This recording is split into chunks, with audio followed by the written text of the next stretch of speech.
What is the definition of within a reasonable degree of medical certainty? Is there a definition? I never thought about it. I always thought it was kind of hokey a little bit, or a little hinky, depending on your terminology, that a lawyer would ask a medical witness, and are you sure, doctor, within a degree of reasonable degree of medical certainty? And the doctor, without fail, says yes, yes it is. And yet the doctor doesn't know what within a reasonable degree of medical certainty is. It is a phrase that was invented for courtrooms and for jury trials and for hearings in front of judges. It doesn't exist anywhere outside the courtroom as far as I can tell, and I tried to research it. But what brought it to my attention is I got a survey from the National Judicial College, and I take that back, it might have been from a university. I used to get a lot of surveys from the National Judicial College. Sometimes I'd get one from a university about stuff, and I answered this survey. I didn't normally answer surveys, but it was basically about the concept of what does it mean to you? Have you ever gotten a definition? Has anybody ever tried to define it for you? And the answer ultimately became clear to me that the answer is no, it's never been clearly defined. What's the most important thing when you're putting on medical evidence, whether it's an injury case or some other a case involving non-economic damages, and you're using a psychologist, you're using a physician, or if it's a medical malpractice, medical betrayal case, or dental. And the issue is what are the credentials of the medical professional? What are they? What do they know about the person that they're opining about or giving a medical opinion about? What do they know about that person? What have they learned about that person? Number three, what are the clinical impressions of what they know based on what makes them so smart? And I say that the first video deposition I ever did was a trial deposition of a neurosurgeon. And I had watched some trial depositions and some video depositions prior to doing this, and I was terrified because I've never done one before. And I had the pleasure of watching a video deposition of an attorney named Mike Jones, and if you've never had the pleasure, you should watch Mike Jones do some work. He was actually a witness in a deposition in an attorney fee case, and I watched that. And so I went to do a trial deposition of this neurosurgeon who had treated my client, an adult developmentally disabled young lady, for probably 15 or 20 years, maybe since early childhood, maybe over 20 years. He had been her physician, and he was an elderly guy, really smart.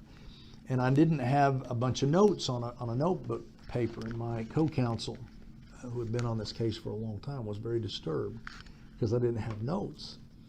And so I did about a 3-hour trial deposition of this neurosurgeon, and she said, how did you do that? How'd you ask him all those questions without any notes? And I said, I only asked him 3 questions. She goes, no, you asked him over 100 questions. I said, I asked him 3 questions. Number one, what makes you so smart?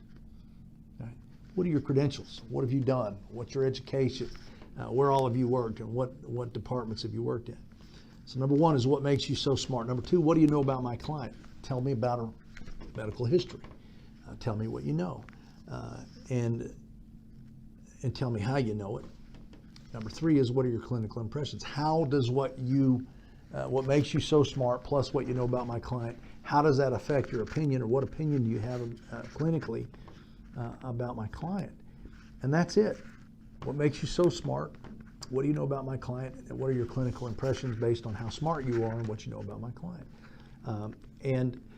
When you do that, that's technically within a reasonable degree of medical certainty. This is not Hogwarts, where you get to wave a magic wand and utter some spell and it makes something true. And yet we treat it that way, and we ignore the importance of what it is that makes your witness so knowledgeable.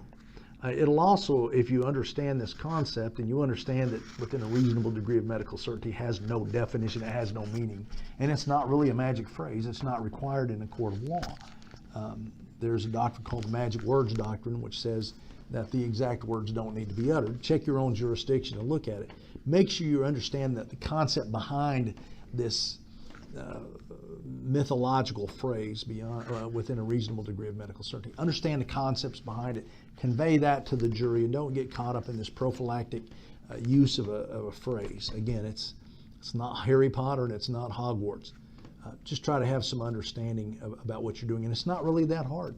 I think it's harder to get in the mechanics of the testimony than it is to get into the truth of the testimony. I hope this has been a little bit helpful. I appreciate you watching. I look forward to seeing you again. Thank you very much.